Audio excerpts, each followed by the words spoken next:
Ya, di video kali ini saya akan mengarsipkan bagaimana caranya memvaluasi saham yang akan EIPO. Seperti halnya di website EIPO, diinformasikan bahwa ada beberapa calon emiten yang akan melantai di bursa. Tentunya kita harus menilai apakah saham tersebut dibanderol dengan harga murah atau mahal.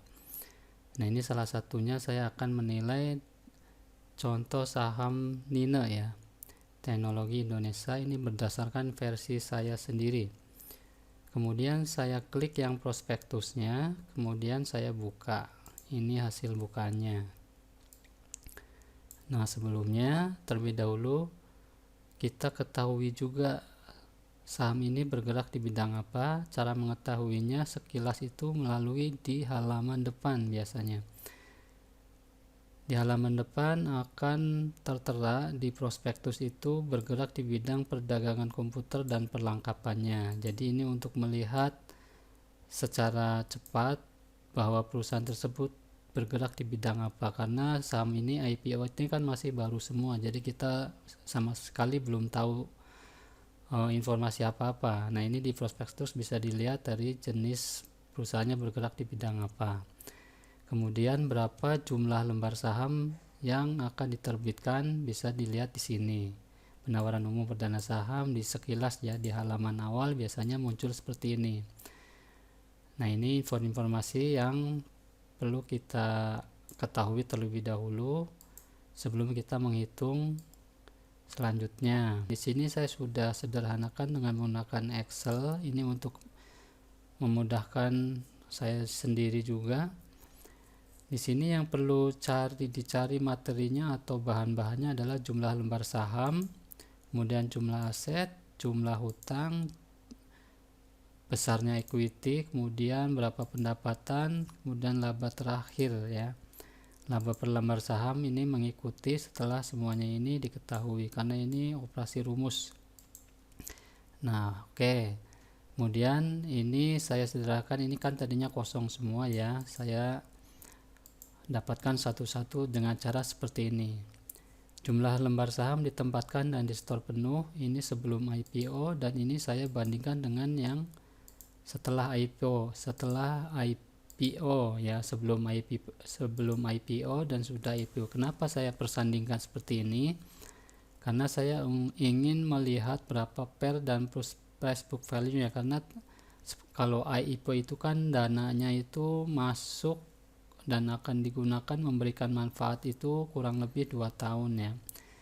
Jadi saya sebetulnya dalam menilai saham yang akan IPO itu cenderung melihat keadaan sebelum IPO terlebih dahulu. Jadi karena kalau sudah IPO itu dampak dana yang masuk itu akan terasa setelah 2 tahun. Jadi tidak fair kalau misalkan di sini dimasukkan angka-angkanya sementara belum memberikan manfaat apa-apa terhadap perusahaan. Jumlah lembar saham ditempatkan dan di store penuh sebelum IPO ini saya 1.725 lembar.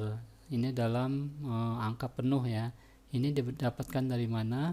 Ini saya peroleh dengan cara cepat dengan menggunakan kata ketik atau kata bantu. Ini ya, kata bantunya sebelum atau bisa ya, dengan cara seperti ini. Ini kan awal-awal. Nah, sebelum gitu ya.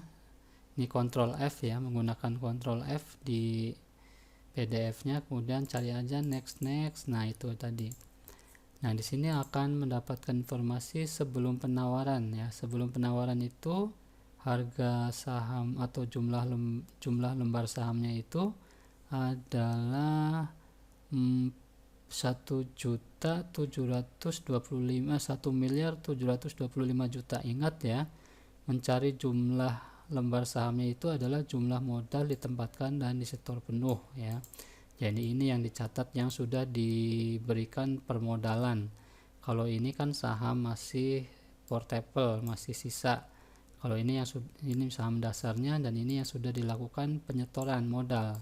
Jadi carinya adalah jumlah modal ditempatkan di store penuh sebelum penawaran, yaitu 1.725.000.000. 1.725.000.000. Saya masukkan ke sini 1.725.000.000 lah ya di sini ya.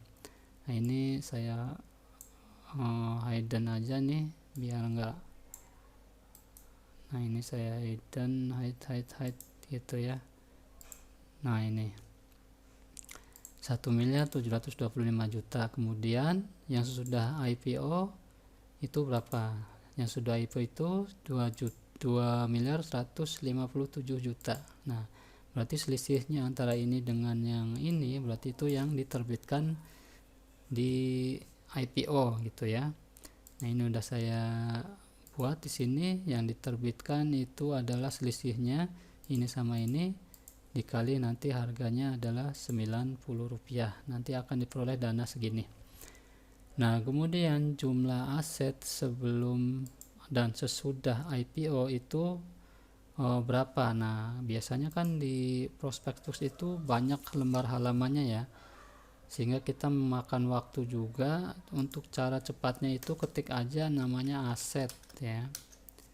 Nah di sini nanti akan muncul jumlah aset-asetnya.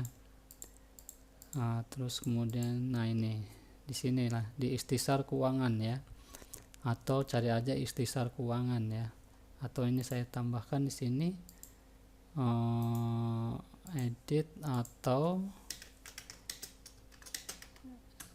X mana tadi ejaannya seperti apa ya, ikhtisar keuangan gitu ya. Nah nanti biar lebih cepat cara mencarinya, enggak kelamaan. Nah di sini asetnya adalah 20.250.000.000 dalam rupiah penuh ya, tidak ada koma pembulatan atau ribuan jutaan. Jadi ini penuh 20.250.000.000. Kemudian ditulis di sini 20.251.000.000 dan sesudah IPO-nya berapa. Nah nanti sesudah IPO-nya itu cara menghitungnya tinggal ditambahkan aja dana yang diperoleh setelah IPO. Ini asumsinya semua jumlah lembar saham diserap oleh pasar akan mendapatkan 38.880.000.000.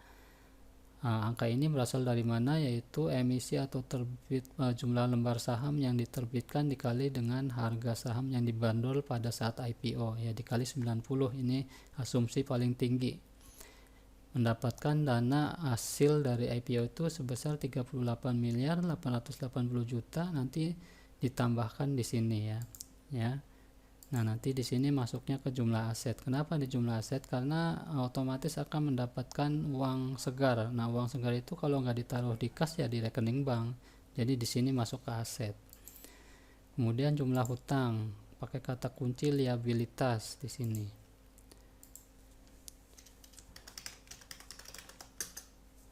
Nah di sini liabilitasnya di sini ya, bisa kelihatan di sini. Nah liabilitasnya 4.355.000.000 ya. Di sini jumlah hutang sebelum IPO. Nah di sini ya, di sini jumlah 4.355.000.000. Ini posisi 30 April 2022 ya. Nah 3.455.000.000 gitu ya. Nah oke. Kemudian equity-nya sebelum atau sesudah IPO. Nah, equity-nya kan tadi di sini. Ekuitas 15.895. 15.895. Kemudian sales-nya atau pendapatan.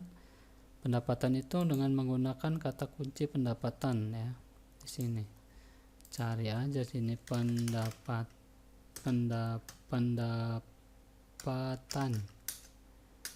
Nah ini ketemu di sini, pendapatannya itu 4.832.000.000. Ingat ini adalah posisi April, sehingga apabila ingin mendapatkan informasi 1 tahun maka tinggal dikalikan 3 saja, karena bulan April kan ini akhir April itu akhir keempat, tinggal dikali 3.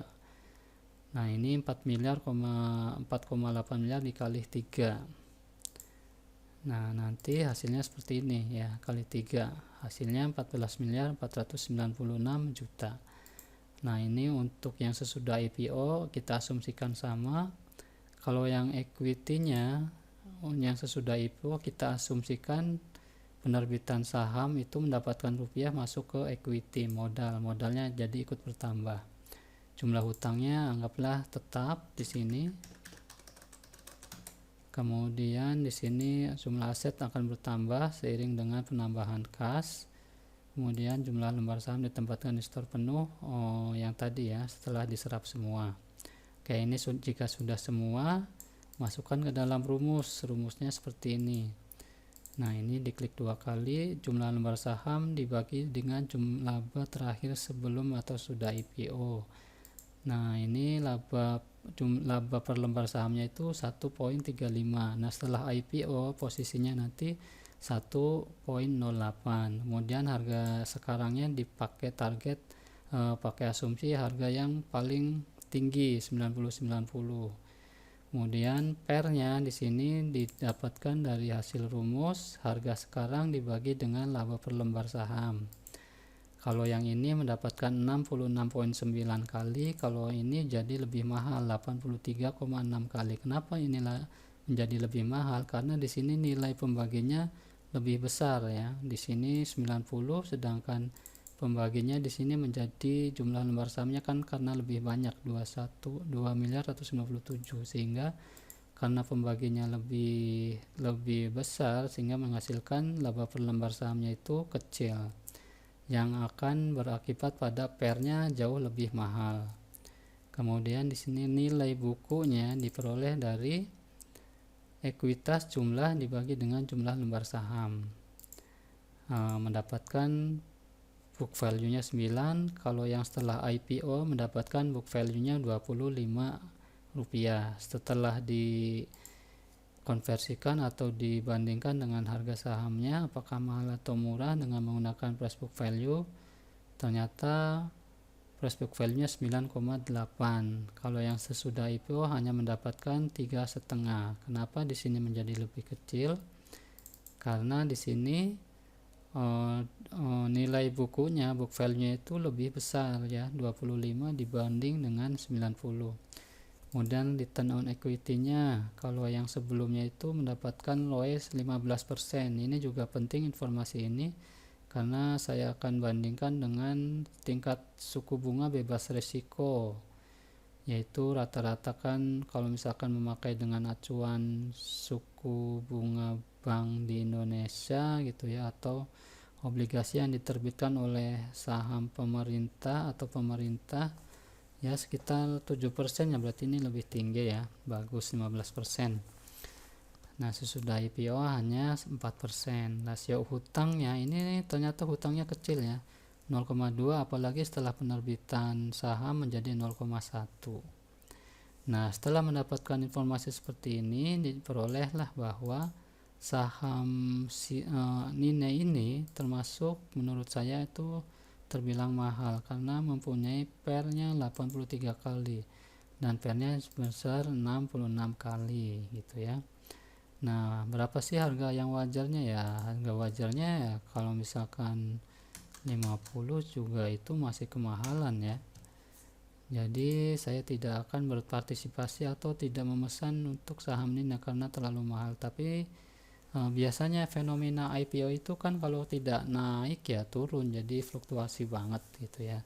Tapi saya karena di sini mendapatkan informasinya harganya mahal ya tentu tidak akan berani lah, cari aman saja. Begitu caranya. Mudah-mudahan informasi ini bisa bermanfaat. Terima kasih.